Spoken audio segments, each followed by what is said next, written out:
So, recording in progress. I'm really pleased to share this session, Historicizing Interventionist Economic Knowledge, 1950s, 1980s, 1880s. There is something wrong with me, I think, which is organized by Verena, Halsmayer, and Eric Hounshell. And they told me, the organizers, that I should lean back and only moderate the chat and the discussion at the end. And so I will leave room for them now, immediately, for Verena and Eric to introduce the speakers. So it's up to you. Okay, thank you. We thought that we will introduce the speakers in between talks, and I will now just give a brief introduction to our two panels. So welcome to this first session of our two panels on historicizing interventionist economic knowledge. The kind of knowledge we are interested in here makes claims on objects in order to act on them. So it has intervention insight from the very beginning. Interventionist knowledge, as we understand it here, it can take many forms and often brings together many different forms. For instance, models, measurements, scenarios, algorithms are just a few of the interventionist knowledge forms that will be treated here. The contributors to our two panels examine these various forms of interventionist knowledge, often the interaction and the linkages between different forms. For instance, between a model and a scenario, or a theorized curve and the relevant measurements. They look at the way tools and techniques get invoked for political aims, and then come to frame the debate over wage equality, for instance, or full employment. Interventionist knowledge in what follows consists of both the tools and the arguments and narratives that fashion this kind of knowledge as relevant, useful, or even true for intervention. To be practical for knowledge making, practical for policy making, interventionist knowledge not only has to deal technically with whatever object it claims to be knowledge of, it also has to, or at least appear to, tackle the intricacies of intervening in practice for which it is supposed to provide knowledge. In this panel, we aim to historicize interventionist knowledge, basically on two levels, so to say. For one, it is about the historical specificity of use. So all the techniques and tools that we will hear about, they have their own history. So they come from very specific sites, and they were created with very specific goals in mind, but they somehow prove themselves to be adaptable to different users in different settings. So this is about how tools of interventionist knowledge accommodated new demands on heterogeneous sites. For instance, planning offices, courtrooms, school administrations, or international organizations. The second level of historicizing regards periodization. Recent popular and academic writings register the power of economics with increasing urgency and resonance.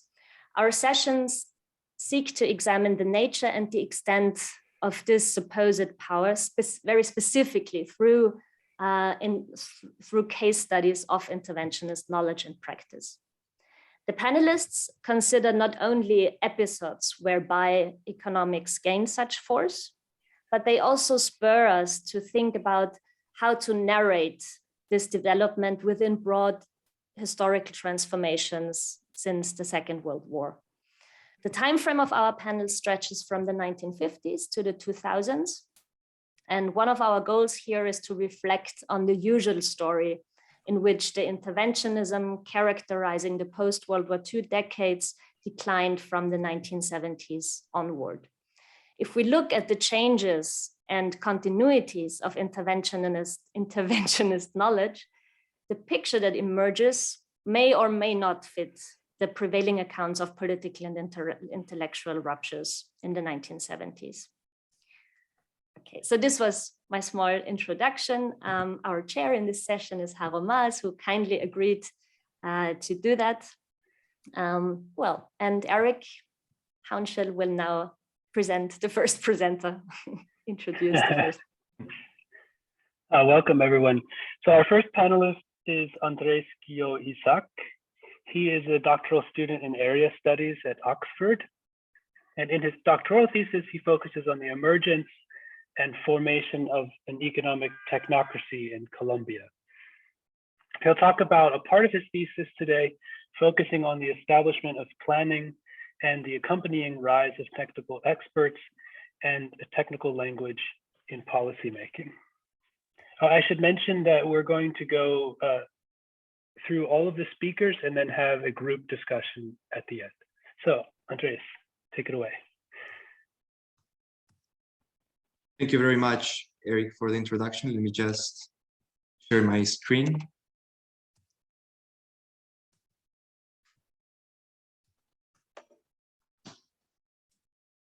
Okay, can you see now the presentation in full screen?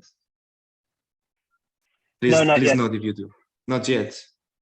Good, see it now. Okay, you see it now. Okay, thank you. Yeah. Well, so I would like to begin by thanking Verena and Eric for organizing this panel and the Harro for sharing it. And I prepared a short presentation of a paper I'm working on based on a chapter of my doctoral dissertation. And very briefly, this article traces the changing meaning and practices around development planning in the 1960s and the role of economic expertise therein through a case study of the Colombian National Planning Department. And of course, what a better place to talk about planning, albeit in its developmental role, than this virtual room hosted by the University of Utrecht in the Netherlands. I'll begin. In the late 1960s, a young graduate in economic development from the University of Vanderbilt, Hugo Palacios Mejia, received notice through a friend that the National Planning Department was recruiting economists. Hugo applied, and at the job interview, the recruiter tried to convince him to join the planning department using words that he would not forget. I quote, "You told him, Hugo, here we manage the country. If you come here, you'll help us to manage the country."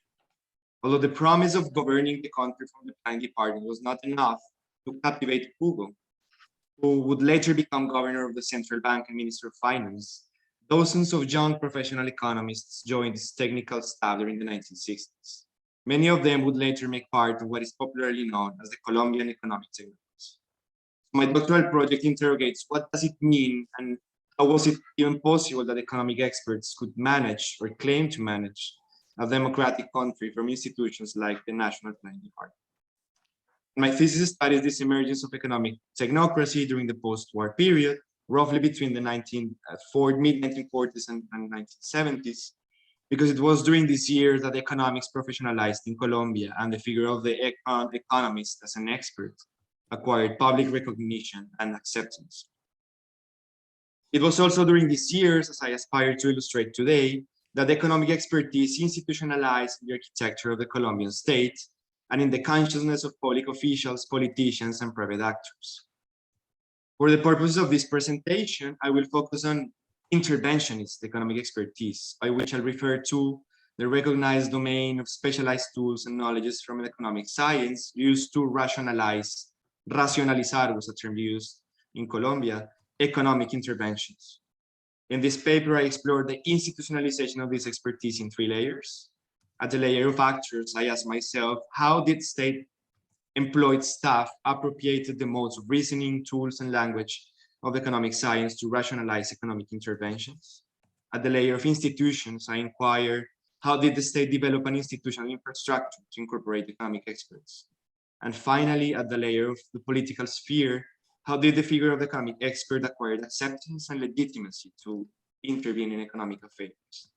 I address these questions through the lens of the Colombian experience with development planning. during the 1960s, of course. Development planning has recently captured the attention of historians of economics because it provides an early example of the application of economics in the policy domain, as Mary Morgan has argued, beyond the traditional centers of knowledge production in the North Atlantic world. The participation of renowned economists like Jan Tinbergen, Ragnar Frisch, Wolfgang Stolper in the theorization and practice of development planning has further stimulated scholars' interest in the subject.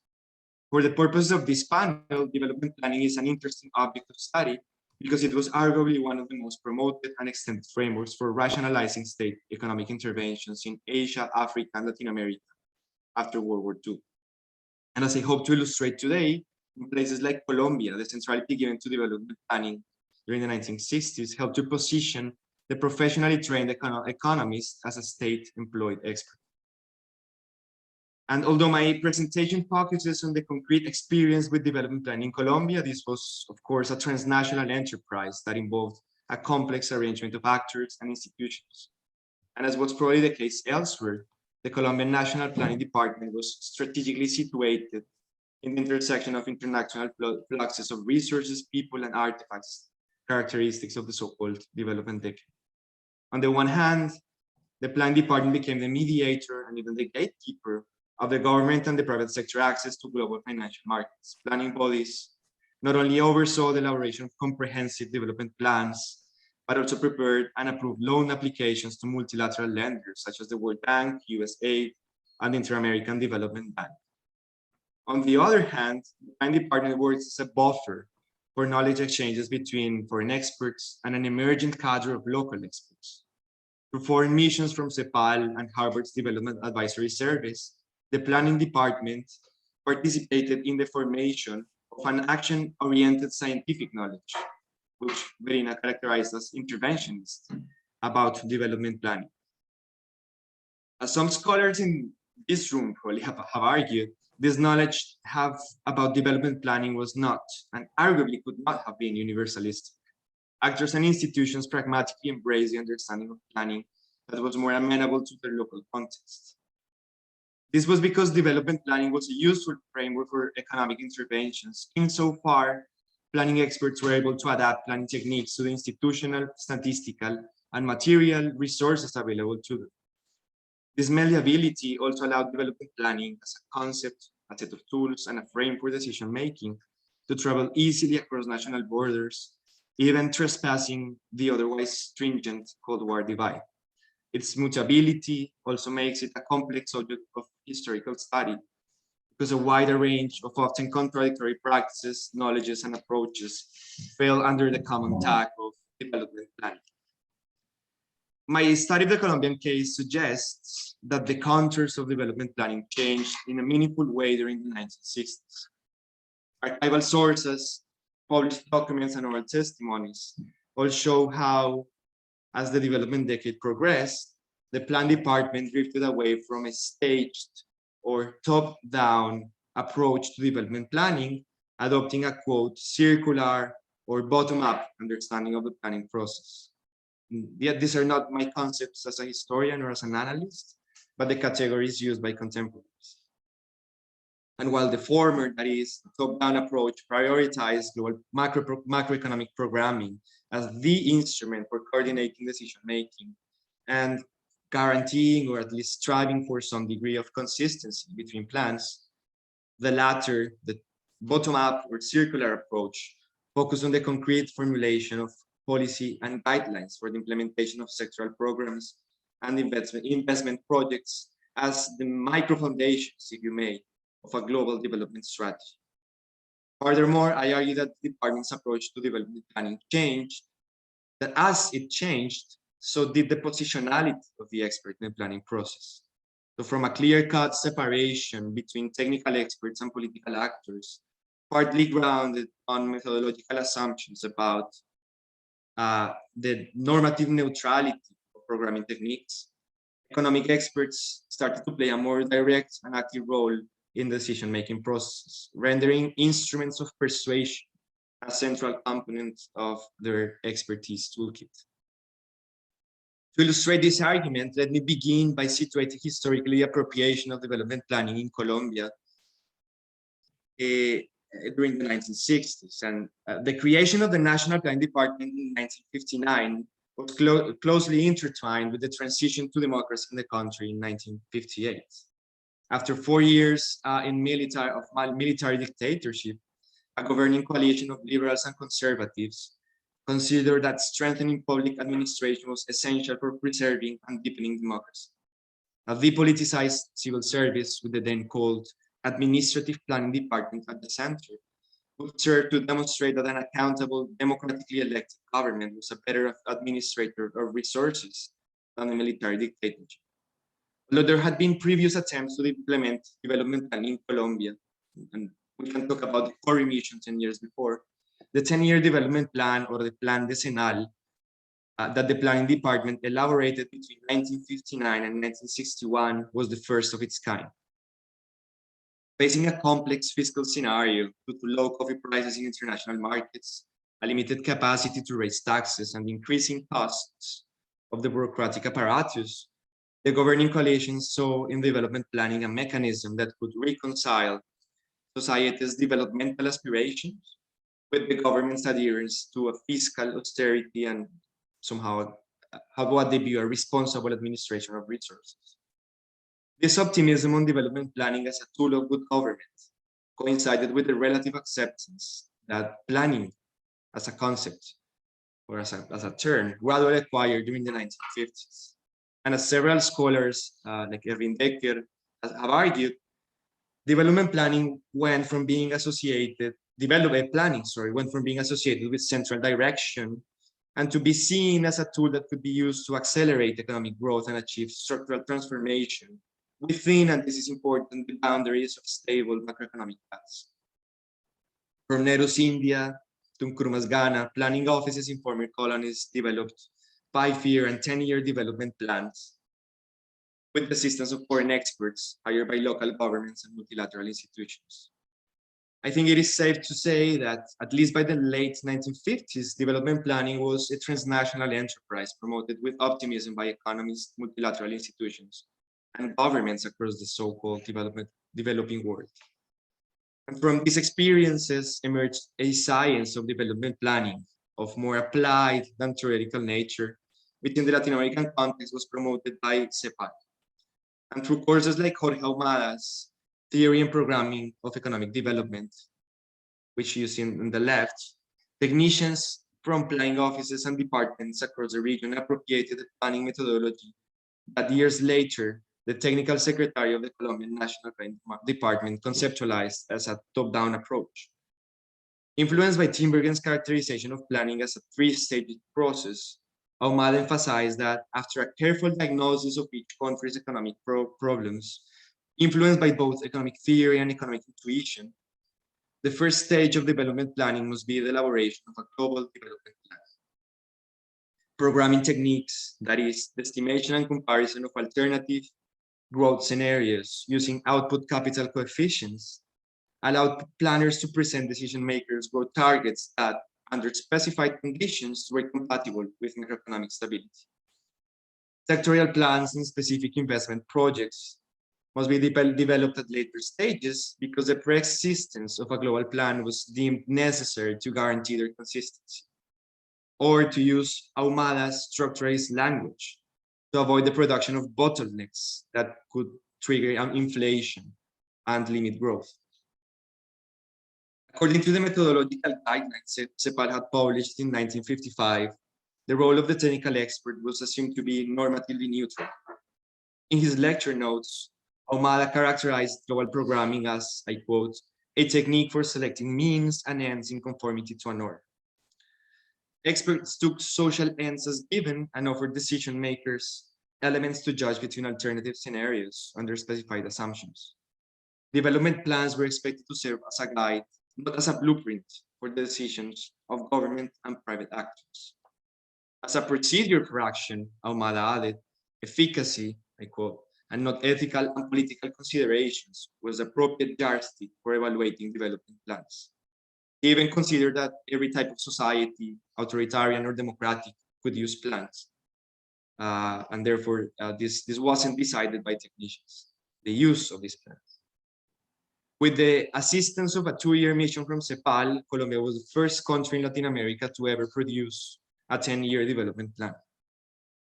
In its official presentation in December of 1961, the Colombian president, Alberto Lleras Camargo, described it as an exercise in, I quote, democratic planning. Besides contributing to characterize development planning as an instrument in good government, as I already mentioned, this appellative served a second purpose. In the aftermath of the Cuban Revolution, Lleras Camargo's designation of planning as democratic signaled to international audiences his government's commitment to a reformist and technocratic view of economic development. Lleras Camargo and his Brazilian peer Juscelino Kubitschek had been the main advocates of this view, which ultimately prevailed in the form of the Alliance for Progress. Aldor's cartoon on the right nicely represents Lleras Camargo and Kubitschek as superheroes giving a boost to Kennedy's more humanly track in its effort to carry the South American continent on the road to progress.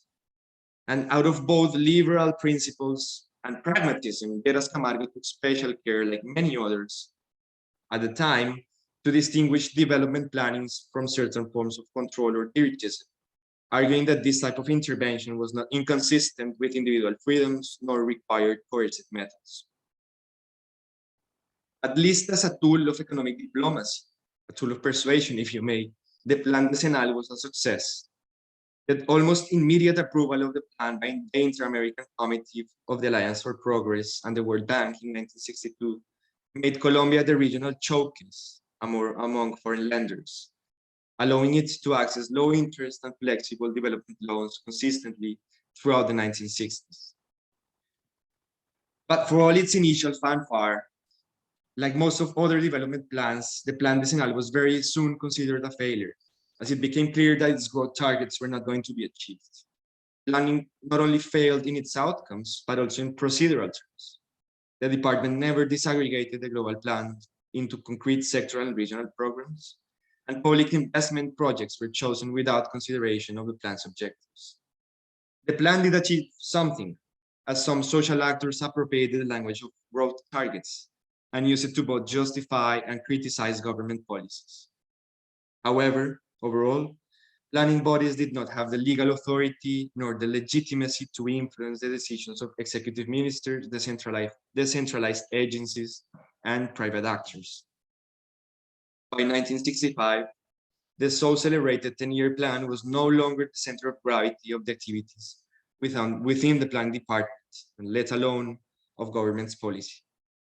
What I consider more important than the history of failure is how contemporaries reacted to this failure. A subject that people like Gerardo Serra have argued often remains overlooked. As I show in my paper, but I don't have the time to elaborate today, given the importance of development planning for accessing foreign loans, planning bodies went through an important institutional reorganization, whereby the legal position of the National Planning Department was strengthened and its technical capacities raised with the recruitment of professionally trained economists. In the remaining of this presentation, I would like to show instead how the alleged failure of the 10-year development plan led Colombian planners to rethink the functions and meaning of development planning and the role of experts therein. And within the global plan department, global programming is lured throughout the decades among the technical staff. And it is possible to trace why, thanks to the detailed quarterly reports sent to the Ford Foundation by the Harvard's Development Advisory Service, which assisted the Plan Department from 1962 to 1971. And to begin with, in a context of frequent crisis of balance of payments and inflation, output targets had to be recalibrated several times, which rendered comprehensive planning an impractical guide for government action and private investment decisions. Moreover, there was a general mistrust among the Plan Department's technical staff about the reliability of the data CEPAL advisors had used in the Plan Decenal. They mistrusted the national account figures to begin with, which led to painful recalculations of macroeconomic figures and kind of showed and revealed a lack of expert consensus around the reliability of aggregate figures. And these reasons, among others, explain the complaints of the Harvard DAS team about the exaggerated emphasis the macroeconomic divisions put on numbers, I quote, at the expense of actions. Due to an obsession with the technique, no attention was given to practical and policy-oriented proposals. And I must stress that the problem, as I see it, was not with quantification per se, but with the ability of these aggregate growth figures to guide purposive action. They were not trusted, and there were no actions taken by the macroeconomic division to coordinate their work with that of other divisions. At the same time, the elaboration of concrete sectoral programs and evaluation of investment projects get importance within the departments. As the resources from the Alliance of Progress drained out in the late 60s, project loans became relatively more important than project loans and program loans for the Colombian government. And as the mediator between the government and foreign lenders, the planning department adapted to this changing environment. For instance, in the late 1960s, it became a regional pioneer in the use of economic techniques for conducting social cost-benefit analysis of investment projects. On the other hand, sectoral programs in construction and electricity were purposefully selected as showcases to demonstrate to the public the concrete benefits of planning. This involved, among others, computer simulations and close collaboration with Harvard consultants. So, in a way, the preferences of foreign lenders and the need to restore the department's public legitimacy had more weight in the choice of techniques than simple epistemic considerations or influences. And significantly, the technical staff of the planning department did not interpret this shift away from macroeconomic programming as an abandonment of development planning, but as a redefinition of what the planning process was. The National Planning Department judged that the Plan Decenal had failed because its approach to planning opened a gap between the elaboration of plans by technical experts and their implementation by their social actors. To bridge this gap, they suggested planning must be approached as a, I quote, circular process, as opposed to a staged one, like the one represented in this diagram, extracted from Planes y Programas de Desarrollo, the substitute of the Plan Decenal. With this diagram, the planning department attempted to convey the idea that development planning in a market economy was a dynamic process because it involved the coordination of plans at different scales of decision-making. From the macro level of government expenditures to the micro level of private investment and consumption decisions. Economic experts could only observe these outcomes or the outcomes of these plans by monitoring what they called economic activity. However, through the formulation of policy and criteria, experts had some degree of influence over public and private investment decision-making. Over public and private decision makers. The technical secretary dubbed this a bottom-up approach to planning, arguing that formulating guidelines for the realization of concrete projects and programs was the point of departure and not of arrival of a global development strategy. Under this approach, the consistency of decision-making plans was not placed in a technical tool like global macroeconomic programming, but in the active involvement of economic experts in the promotion and coordination of policy and criteria among decision makers. Planes y Programas gave particular emphasis to this phase of the planning process because it served to build the acceptance and legitimacy of economic expertise in the political sphere that the Plan Decenal had lacked. In practice, this involved the participation of the high-ranking technical staff of the Plan Department in more than 40 councils and boards in which economic policy was discussed. In these spaces, instruments of persuasion, I argue, did more than the domain of technical tools to legitimize experts' position. For example, the president, Carlos Restrepo, informally enforced a practice whereby each meeting of the National Council of Economic and Social Policy must begin with the reading of technical documents, printing in green sheets produced by the planning department. These green documents, still known today as documentos compes, were synthetic and highly standardized, written for informed but not specialist audiences like government ministers and representatives from private associations. As Chapete's cartoon shows, and multiple testimonies from economists who belong to what was known as the Restrepo's kinder confirm, the president adamantly emphasized that to have influence in the political sphere, experts had to make an effort to speak in, I quote, a less embroidered language. Compes documents worked as an instrument of persuasion. Their language was thus carefully monitored within the department. Internal memoranda show how the department's director rejected drafts where they were not written in Cristiano or in vernacular Spanish. More than 500 documentos Compes were approved during Gerard Restrepo's government. And Planes y Programas was, if anything, the aggregation of these documents. To sum up, I've attempted to show today how, as the counters of development planning changed throughout the 1960s, the economic experts began to play a more direct and active role in decision-making. As a result, the involvement of professional economists in the formulation of policy and criteria gradually became less controversial in the political sphere. The appropriation of technical tools like macroeconomic programming, the legal and technical strengthening of the planning department, which I didn't discuss today, and the use of tools of persuasion like the Compes documents all contributed to institutionalized and interventionist economic expertise. I look forward to all your questions and comments, and I'll be happy to address these in the Q&A section. Thank you.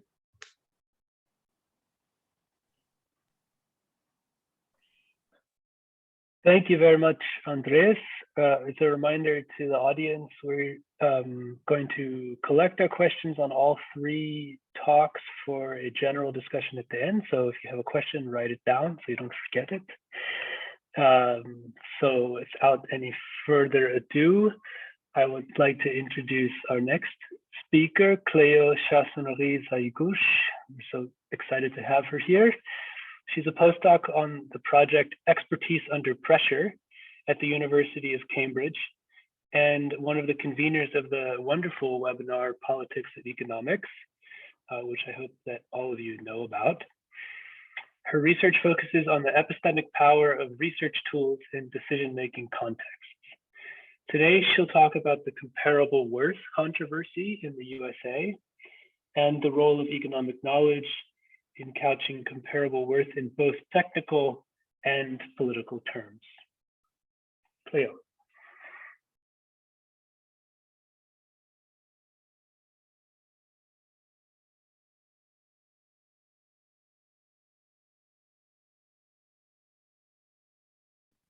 Now you can hear me. Yes, cool. Can you see my slide okay? Yeah, perfect. So thank you very much for this wonderful organization, this wonderful session. Really happy to be here, if not in person. So I will present this paper on the comparable worth controversy, and I will directly start by a definition of the comparable worth. So what it is? So the comparable worth principle is based on the idea that sex segregation exists, so that there is men's and women's job on the labor market, and that in itself is discriminatory.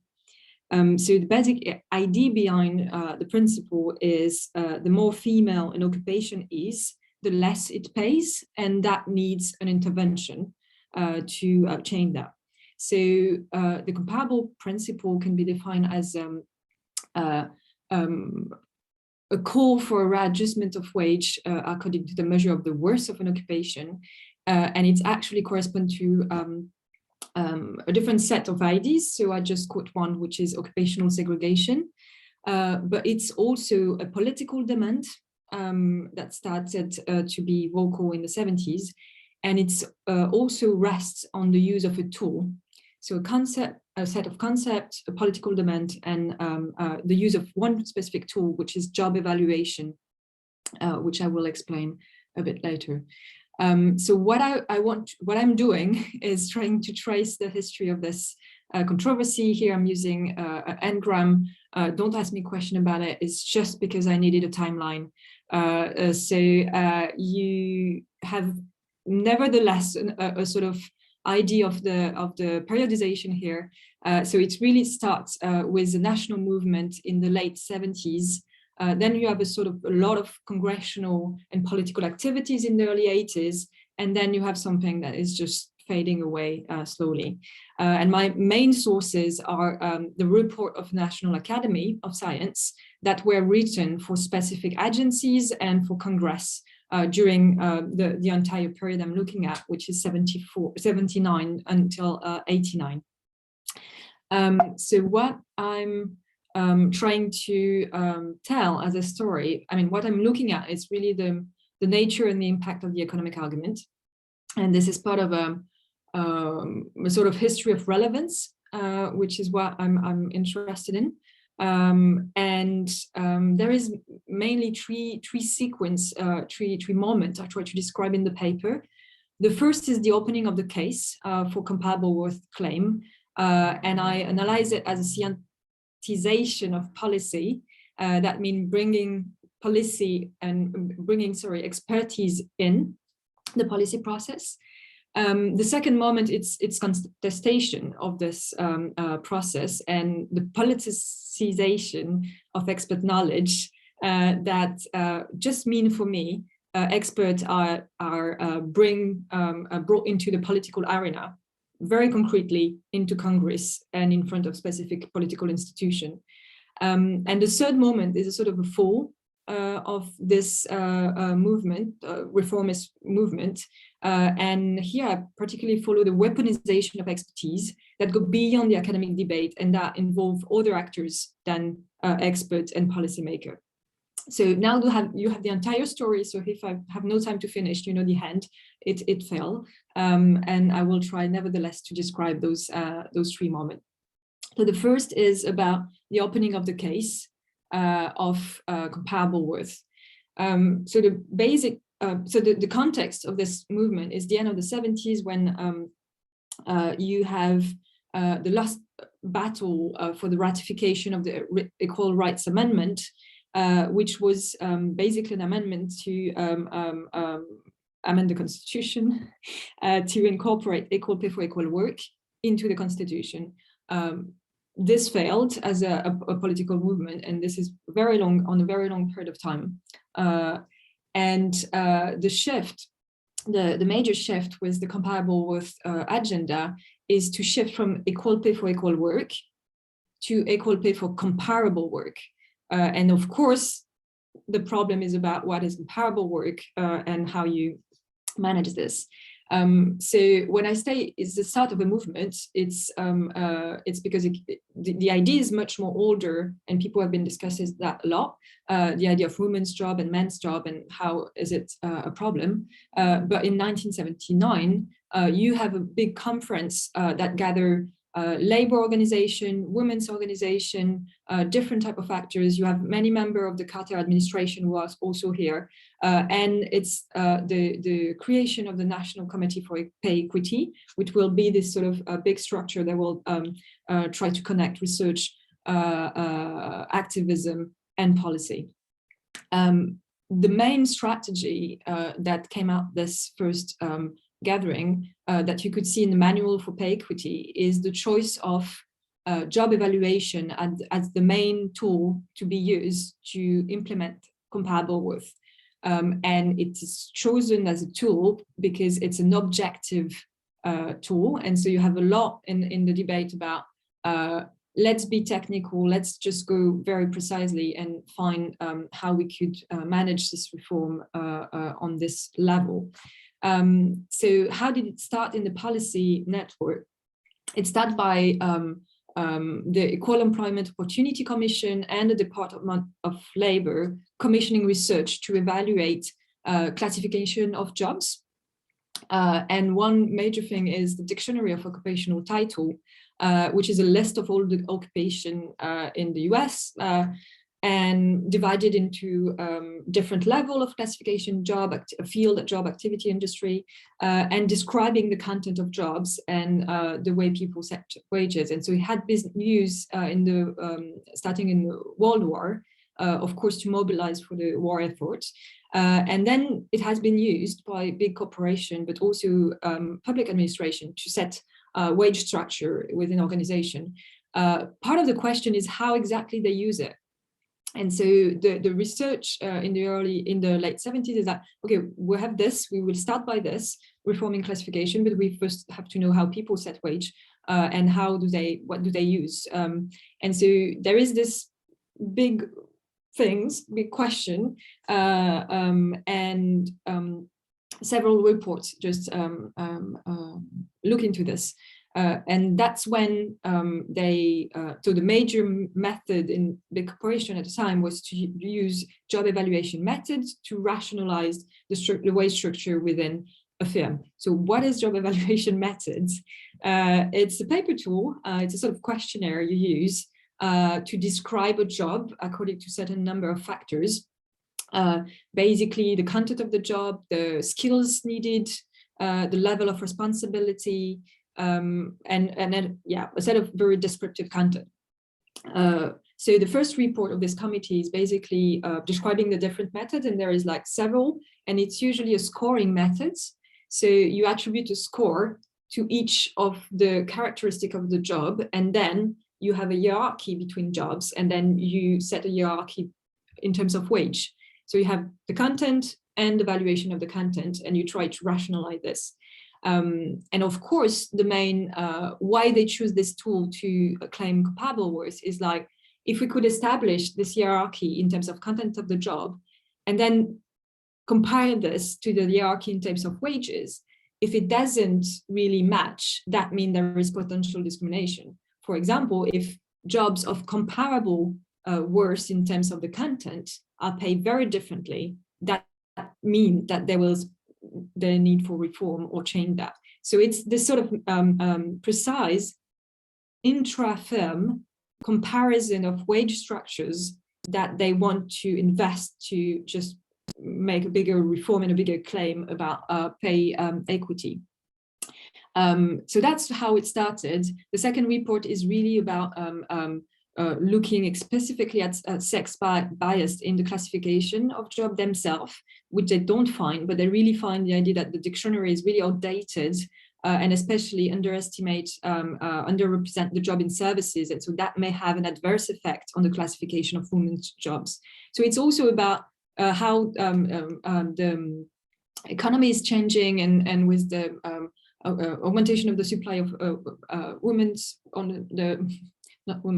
work on the labor market, how this works. The character of this first moment, I tried to analyze that using the concept of policy network, like very classical concept in political science.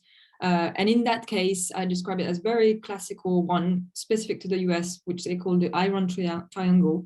There is many different type of policy network, but yeah, this one is really working as a sort of network between parliamentary committees, bureaucracy and administration, and interest group. And those people are just building things together and find a moment to organize this strategy together.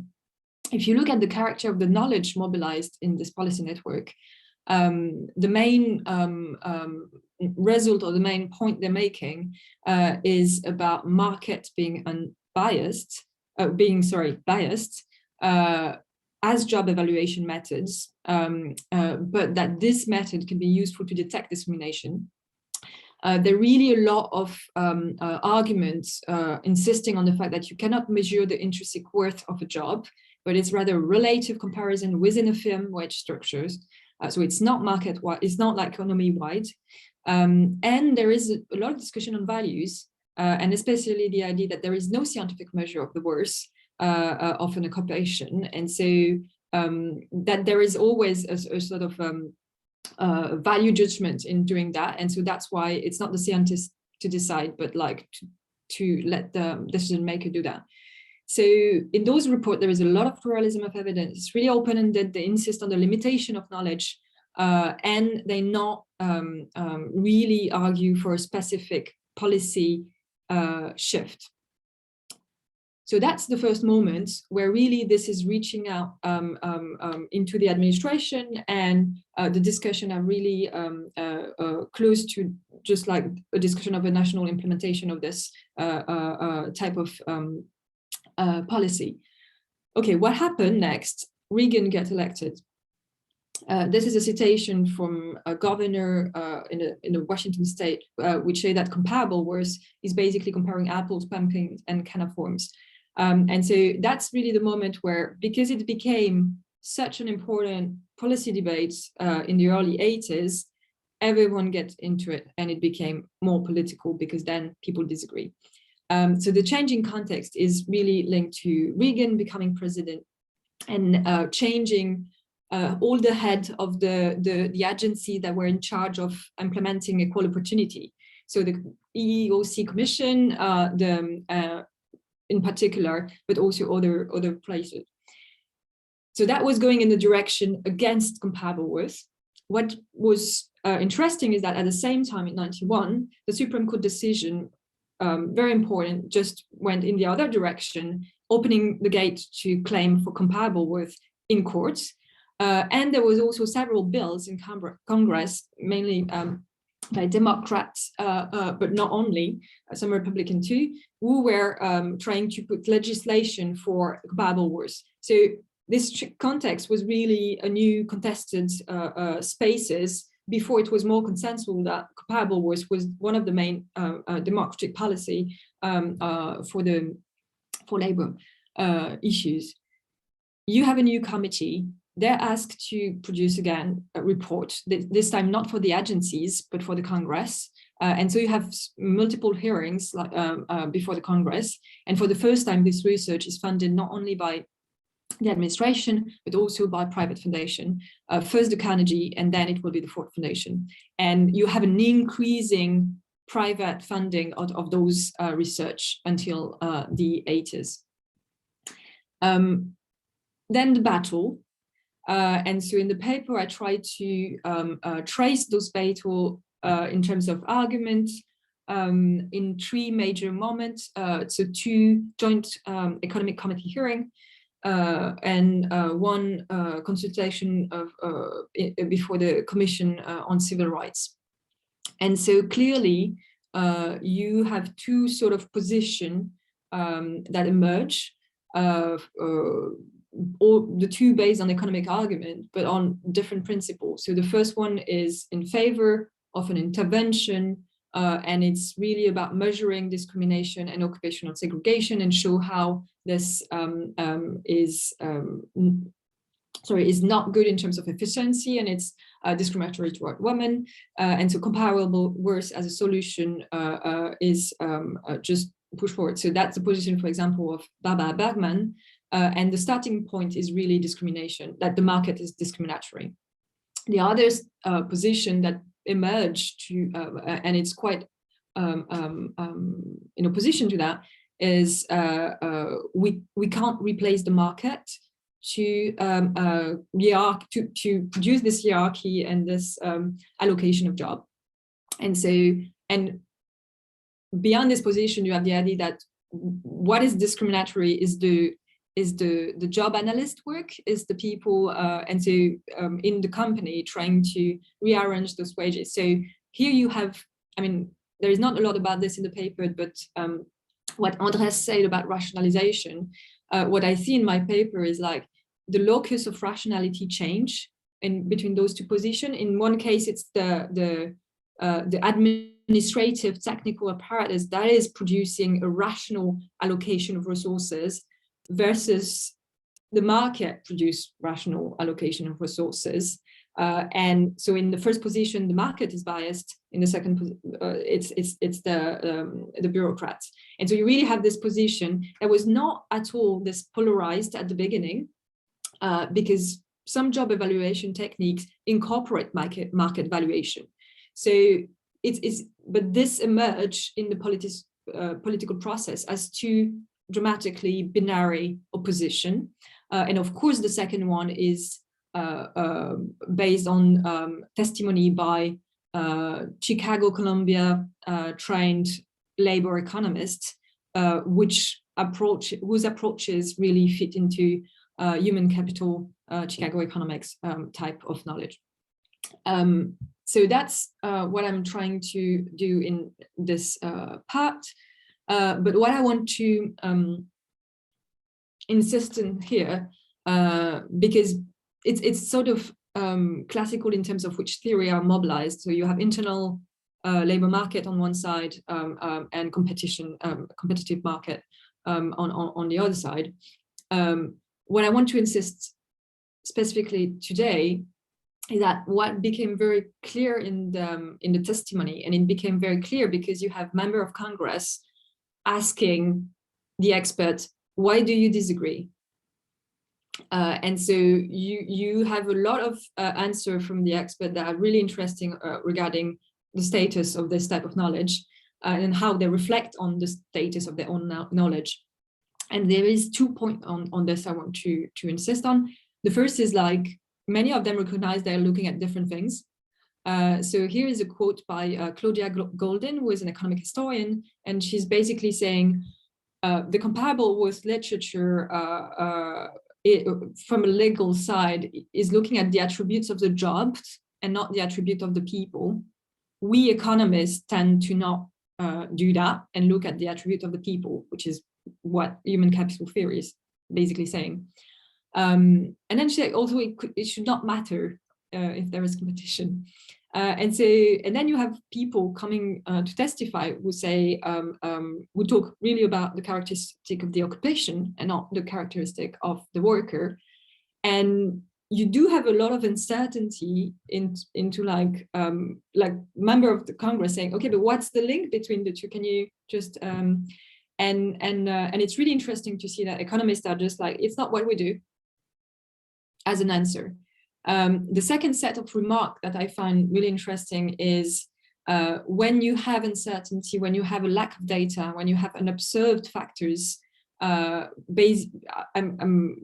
the idea that, oh, is this choices, is it discrimination, or is it what they do? The experts are filling the gaps with different things and sometimes related to values, whether they are epistemic or political or something else. So here I just take 3 examples.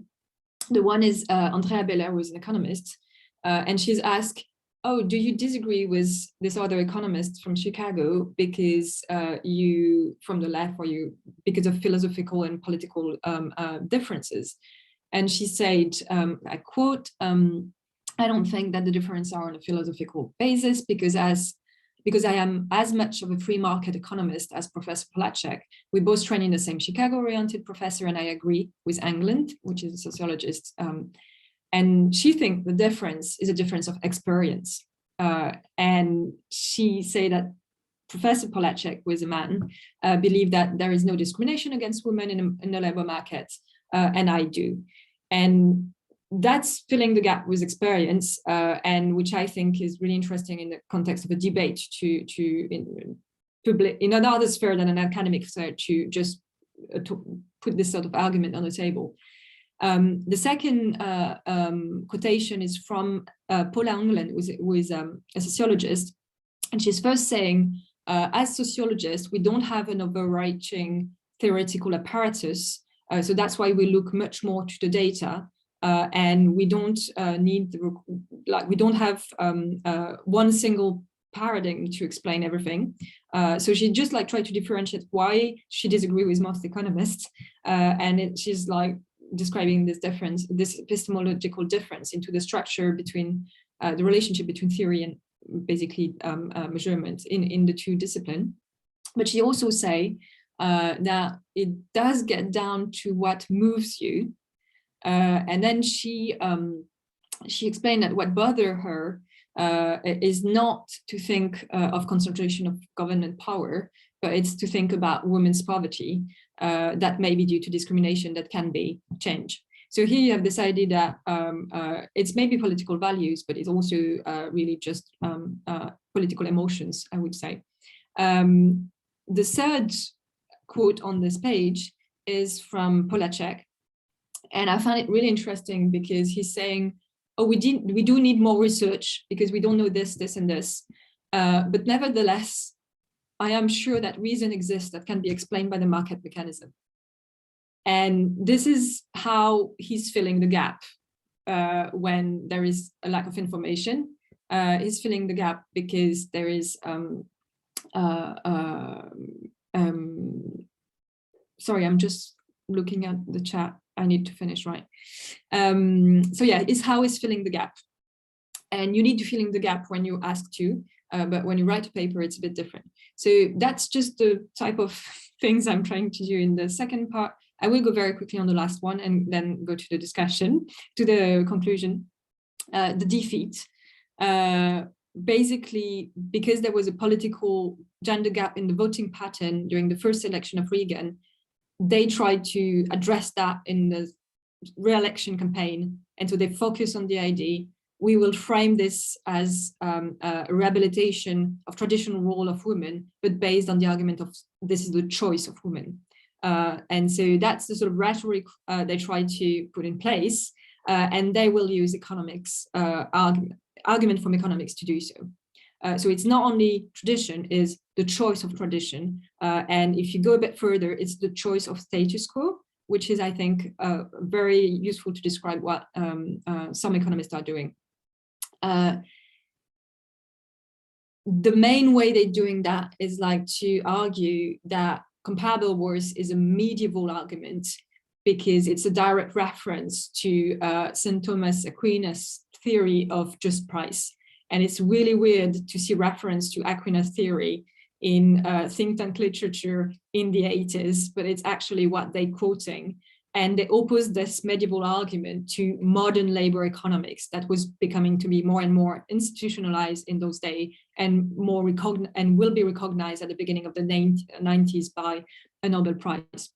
The two main sort of rhetorical argument there is they're using is an extension of the scope of the comparable worth beyond what they're actually advocating, sort of slippery slope argument, and the idea of the choice of women.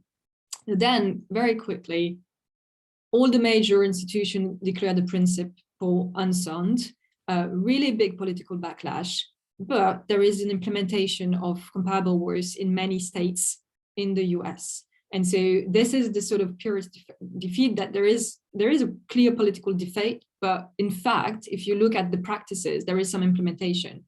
So in the end, for me, that asks about, okay, what's the use of some ideas versus to do politics versus to just implement things, and that could be sort of very different.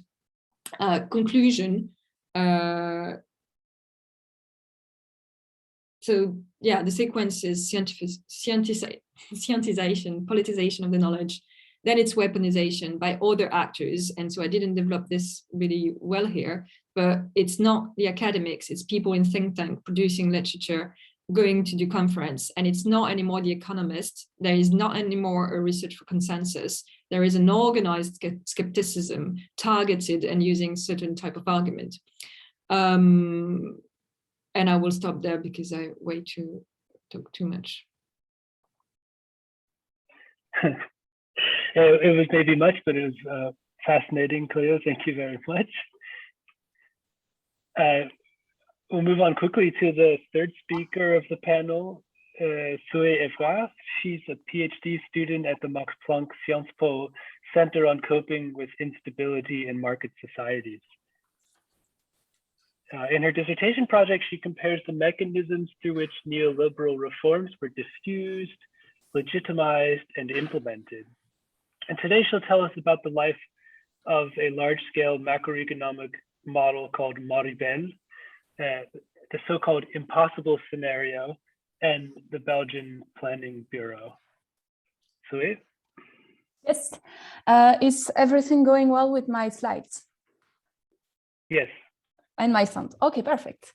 So hi everybody, and obviously thanks for organizing all that, and I really enjoyed the talk until now, and it's also easy to see how they relate to my own stories, especially Andrés history about the evolution of planning is really reminiscent of that of Belgian planning. But now I want to focus on way more narrow part of my PhD, which is indeed that impossible scenario. But yes, maybe just a word on my PhD. So it focuses on the reinvention of Belgian planning during the crisis of the 70s. And it seeks to explain why how Belgian planning survived despite a context all but conducive to planning. And it points to two reasons to explain this. The first one is the strategic behavior of the plan commissioner, who puts the policy devices and legitimacy of the Planning Bureau at the service of a new advocacy coalition. And the second one is that the Planning Bureau managed, drawing on its historical institutional position, to make its knowledge useful to a broader network than that advocacy coalition. And thereby it managed to preserve the independence that it progressively acquired during that transformation of planning. And obviously, during that process of transformation, planning itself changed. Overall, the dissertation argues that the Belgian Planning Bureau played a key role in the legitimation and the mediation of the Belgian neoliberal term and of its consolidation later. But it also seeks to shed light on the use of scenarios in the framing of macroeconomic expertise. That's the talk of today. And on the role that expertise can play in a consensus-oriented policymaking. So briefly speaking, planning has a long known history in Belgium, tracing going back to the Plan de Man, etc. But the word planning really enters the Belgian political vocabulary with the Act of July 1970s. It's based on the French planning model. So we have a fixed year, 5-year fixed plan, legally enacted after a broad process of societal consultation. That process is differentiating two phases, which corresponds to the two documents, and which are the plan options and the plan itself. And that is meant to not precluding political discussion despite the use of economic expertise. In contrast with the French model, Belgian planning is integrated in a dense network of corporatist institutions that in Belgium preceded planning. A key figure of my story is in 1970 appointed as Plan Commissioner of the Planning Bureau. It is Robert Maldag. And yes, I'll have the opportunity to tell more about him, but another important aspect is that the role of the Planning Bureau at that point, so when planning was created in the early 70s, was twofold. The first one is to provide the technical expertise to the planning process. And from the beginning, Maldag supports the development of large-scale macroeconomic models. And secondly, the Planning Bureau was charged of coordinating the planning process and the drafting of the plan across all these, across the governmental field, but also all these corporatist institutions. It was created as a subordinated institution, more autonomous than most public administrations in Belgium, but still really not supposed to preclude political decisions. And in that way, planning process in the 70s was seeking to have the best of what they thought as being the best of two worlds, which was gaining efficiency from using modern macroeconomic expertise and management techniques.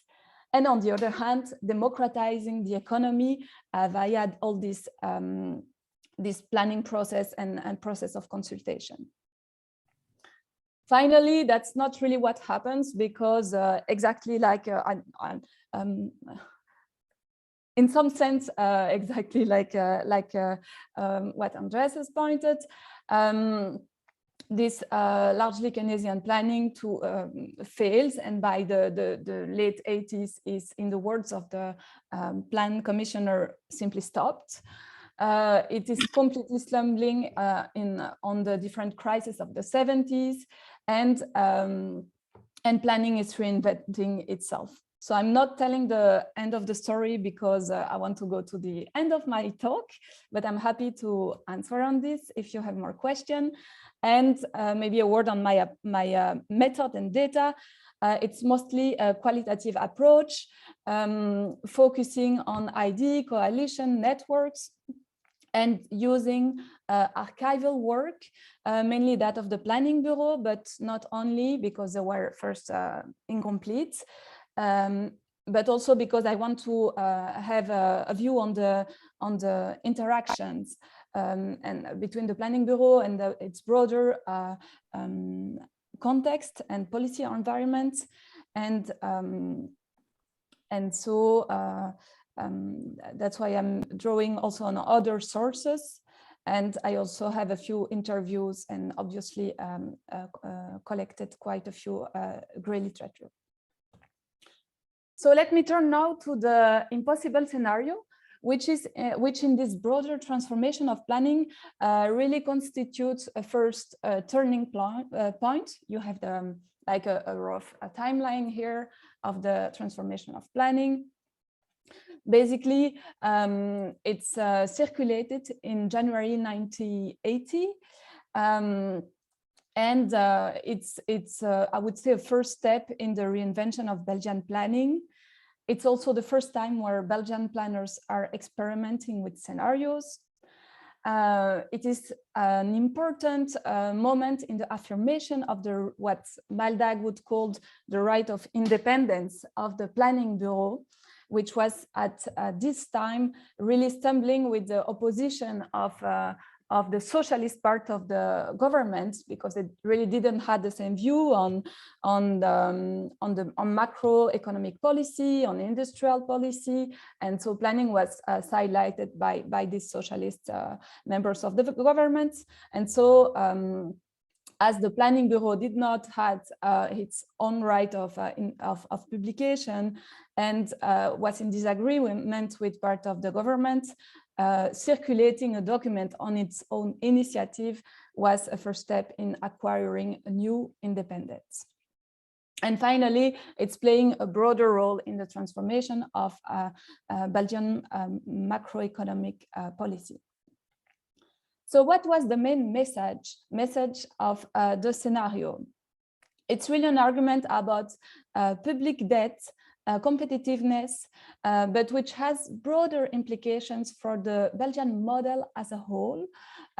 So touching upon issues such as the financing structure of the social security scheme, the structure of public investments, and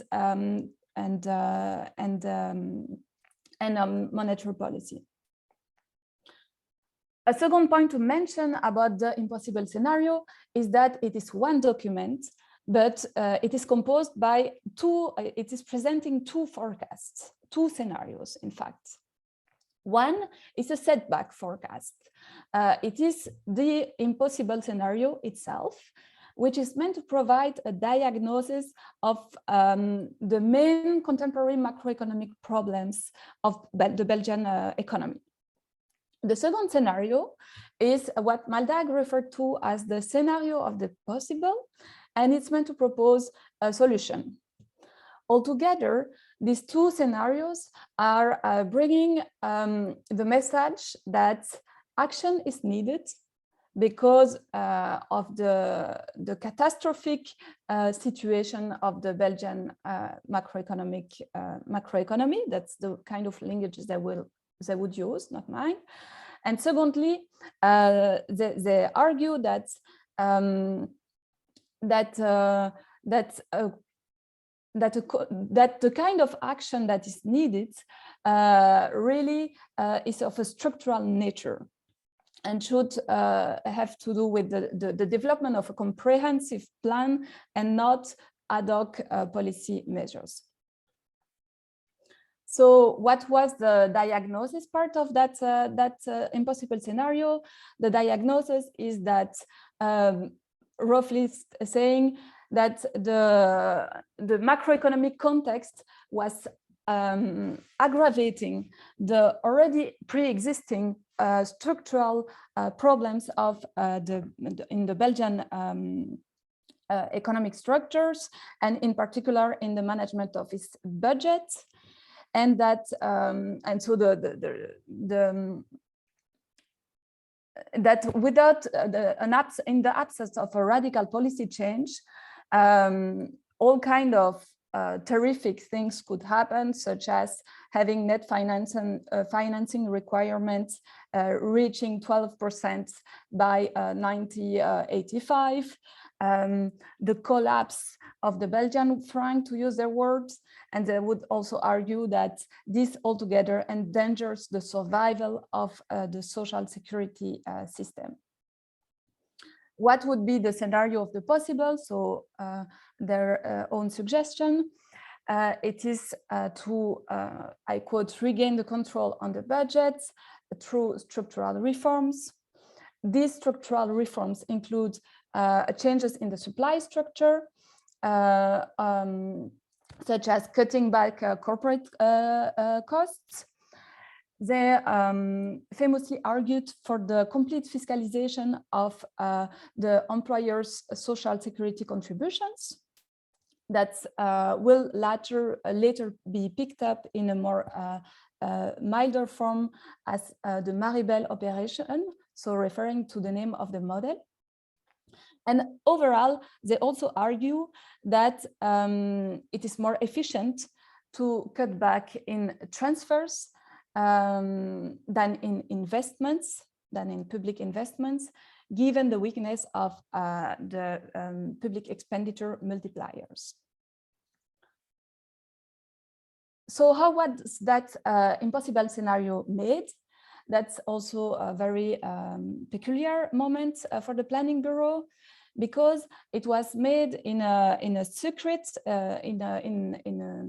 uttermost secrecy by three Christian Democrat macroeconomists, so Robert Maldag himself, and the two others being Tanguy de Biolay, who holds a PhD in empirical macroeconomics from the Erasmus University, and the other one is Henri Bogart, who is also an empirical macroeconomist and would later succeed to Robert Maldag.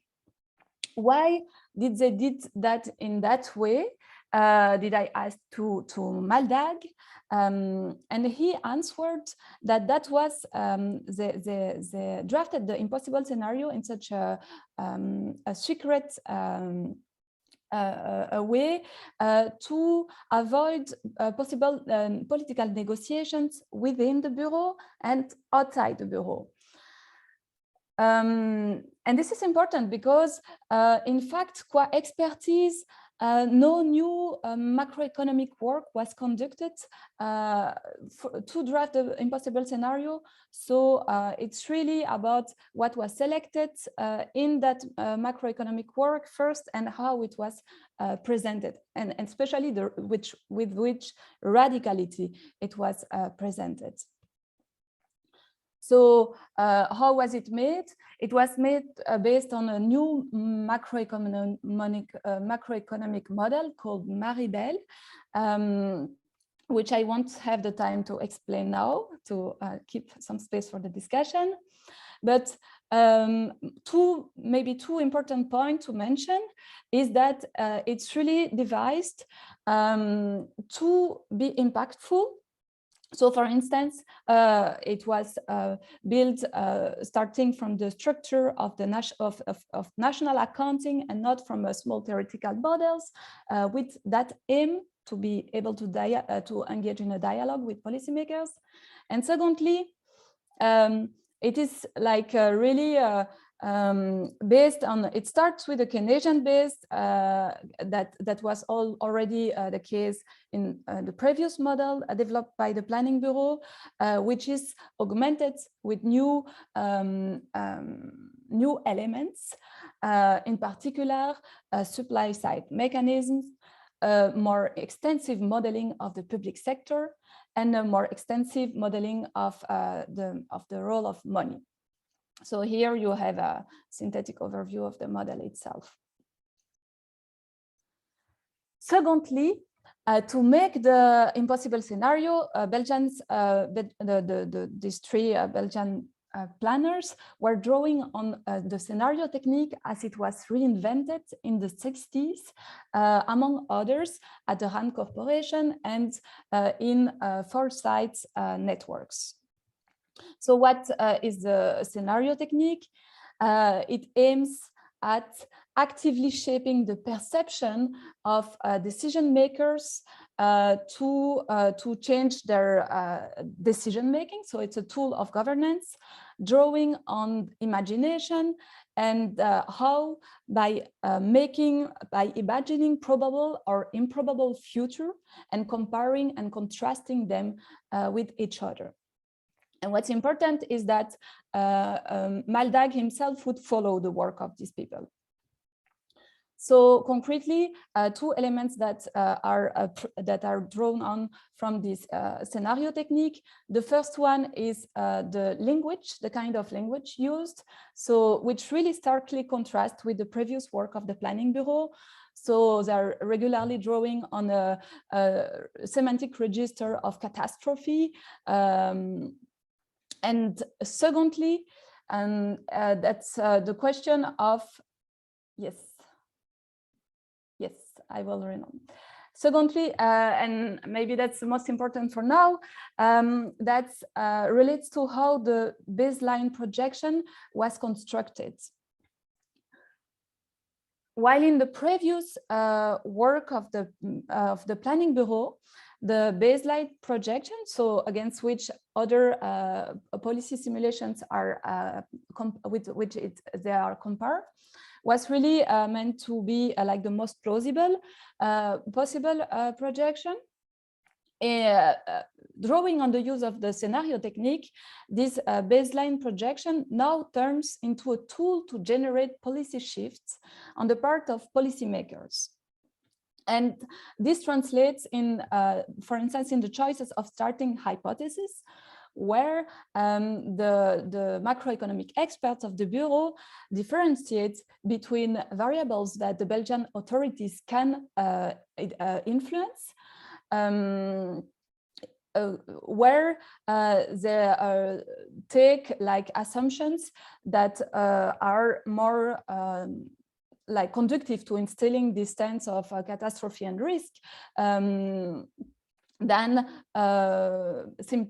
and the word to use the word they use to describe this is that they draw on assumptions which postulate the absence of voluntary reorientation in the public action. And this is to be contrasted with other variables that the Belgian authorities cannot influence, where they simply use the hypothesis judged the most likely to be forecast. So I'm not elaborating on how it was diffused because it rather touches upon the second part of the PhD about the specific political culture of Belgium and the role of mediating institutions play in consensual decision making. And basically it's about trying to convince elites rather than trying to convince the public. And I'm maybe not going into the detail of the influence of the impossible scenario, but my point is that I think we can trace some of this influence at different levels. First, the impossible scenario itself, that like reasoning styles and metaphors coming from the impossible scenarios are picked up in the public sphere. And secondly, the impossible scenario itself is mentioned by political actors of different kinds to legitimate their and justify their political choices. And thirdly, the Maribel model itself even gave its name to public policies that were like not the same of the kind that that were not as radical as what the planning experts wanted, but still in line with it. So that's for my talk. I will keep it here. So.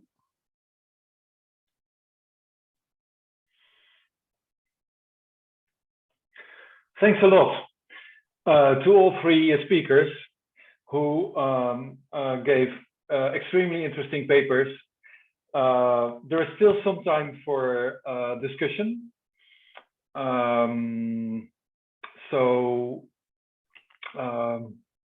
Who's up?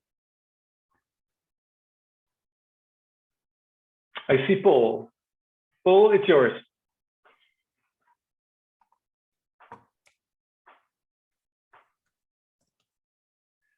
You have to open the mic, Paul. There we go. Okay. Thank you very much, Zoe and Andre and Cleo, for really wonderful presentations. I enjoyed all three of them.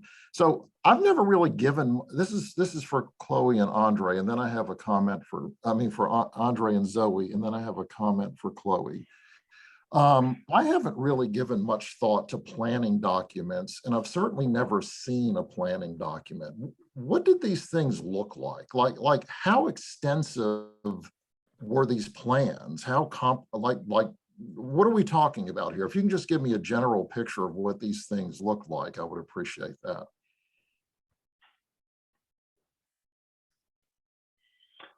Perhaps Zoe or Zoe, Andre? yeah, sure, Zoe. Yeah.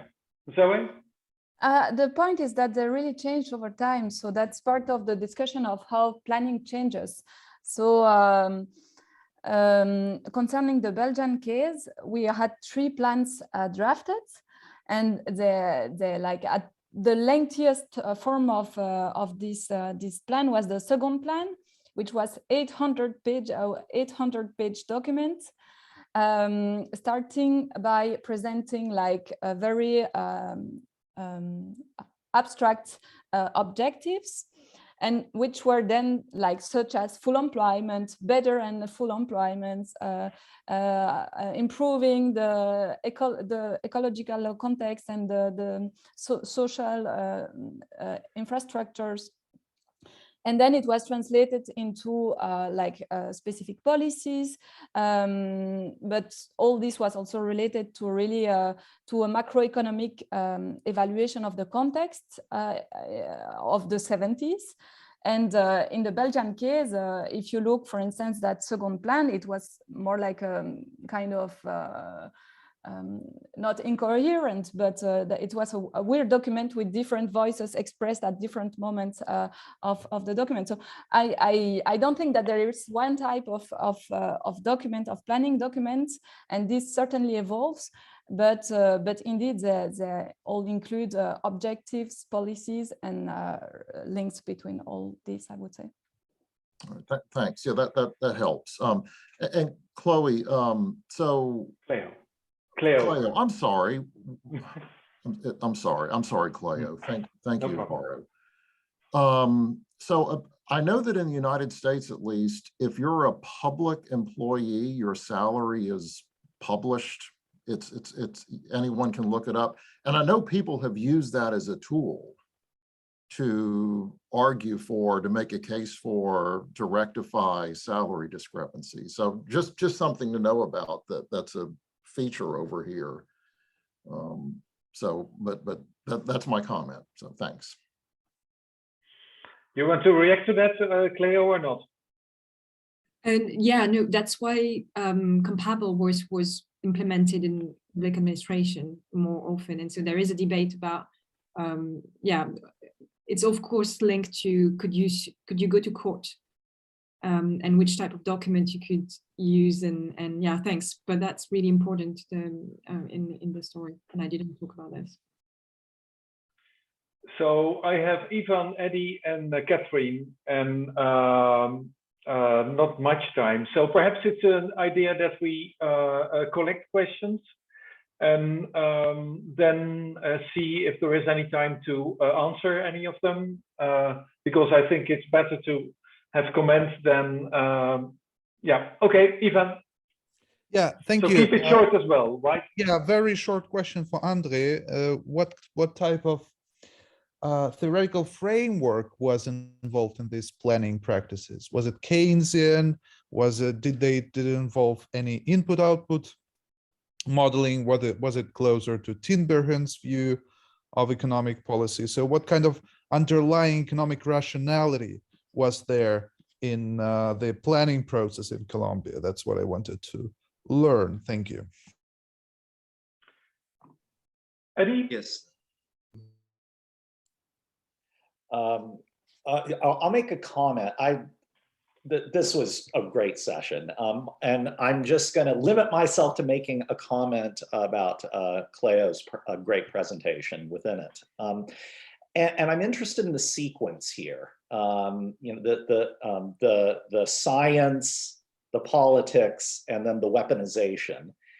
And I'm thinking about that in relation to the description of the session at the beginning, which is it's about doing these local things in such a way that it can be transported elsewhere. So there's these like expert devices, and then those, you know, are created in a certain place, but they go elsewhere. And I'm very interested in the role of think tanks here, because think tanks in the United States are really entering public policy in different ways than they would have before. And they develop techniques in order to do so. And when we look at other examples, the one that I'm most familiar with is pharma, but there are other examples.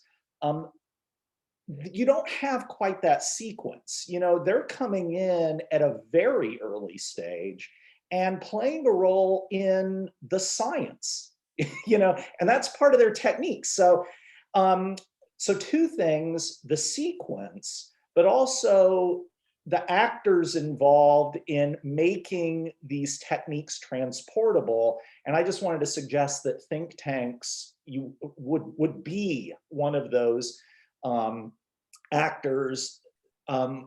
Their reason is precisely to make those techniques of intervention transportable. And when you look at things in that way, then this sort of boundary between the science and the weaponization gets really, really blurred, or at least that's what I've observed. And so that's the comment. And I'm just wondering, you know, if this is different, what would make it different?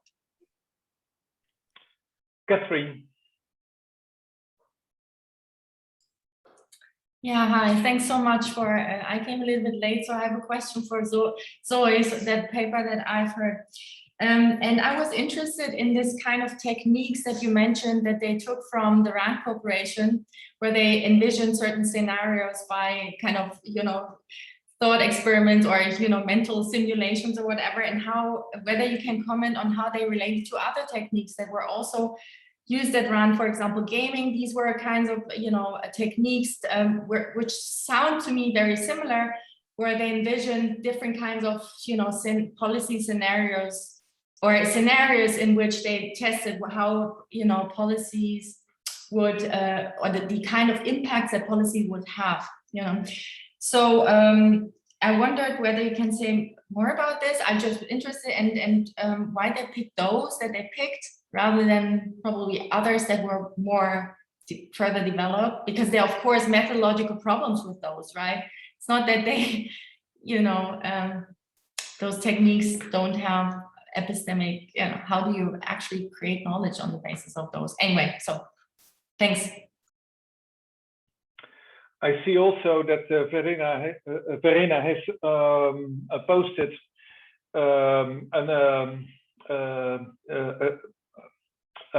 continuation for our conversation. So if people want to join, perhaps you should click now, and there is also a Zoom and a passcode. Perhaps copy that, because if this session stops, then you lose that information. So as there are 3 questions, one for Andrés, Cleo, and Zoe, perhaps Andrés first on Ivan's question. Yes, just one moment. I'm trying to copy the link. I'll ask it to Verena afterwards. So very briefly, Ivan, and this links to Paul's comment before, the documents produced and the meaning of kind of reveal the changing approaches to development planning. So very briefly, what you see with the plan decenal, with the first plan, was kind of CEPAL's operationalization of a Tinbergen approach to planning, in the sense of kind of this idea of defining policy targets for specific policy objectives. But you don't see building, there are efforts throughout the 1960s of building macroeconometric models, but they do not end up in anything concrete. So you see that what happens throughout the 1960s is that there is much more emphasis on a project evaluation and concrete sectoral programming, very much influenced by the World Bank and these sort of things. And it has to do, and I'll close with this, with what these plans were actually producing, what these planners were actually producing. They were actually ending in, so the outcomes were actually building roads, building dams, and this sort of stuff was the sort of stuff that was done in the planning department in the end. So there was not so much kind of space for Keynesian programming, for big macroeconomic models. And although input-output tables were attempted, there was not so much space either for industrial planning. So I will end just with that. Thanks.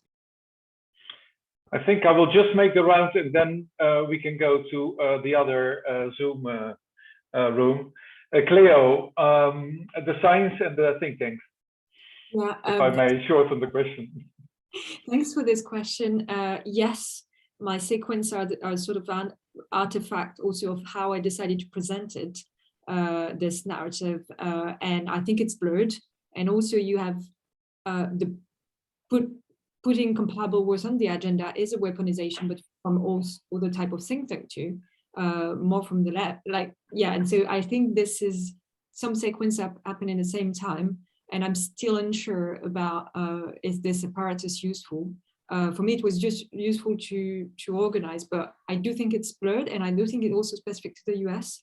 And I think this is one of the literature. I need to sequence more the literature from the think tank, and whose think tank is coming first. And so what I meant by the weaponization was the weaponization by the Heritage Foundation and certain type of think tank, but other type of think tank were also involved in the first, what you call it, yeah, in the science itself. So that I need to work out, but it's also because of the writing of the paper and the use of this framework that I'm not sure it works for other type of thing. Thanks. Zoe. Yes, very briefly.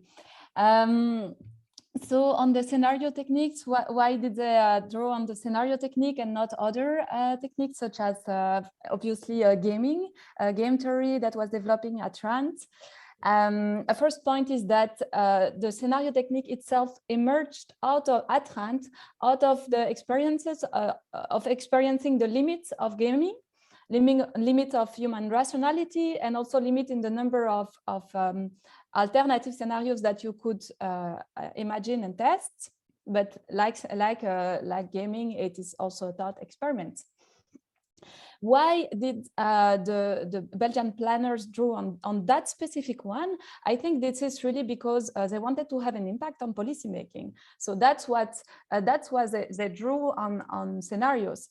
But then there's no moment where they only use scenarios. They always use it in combination with other policy devices, which are really at the core of their work, and more specifically of macroeconomic models.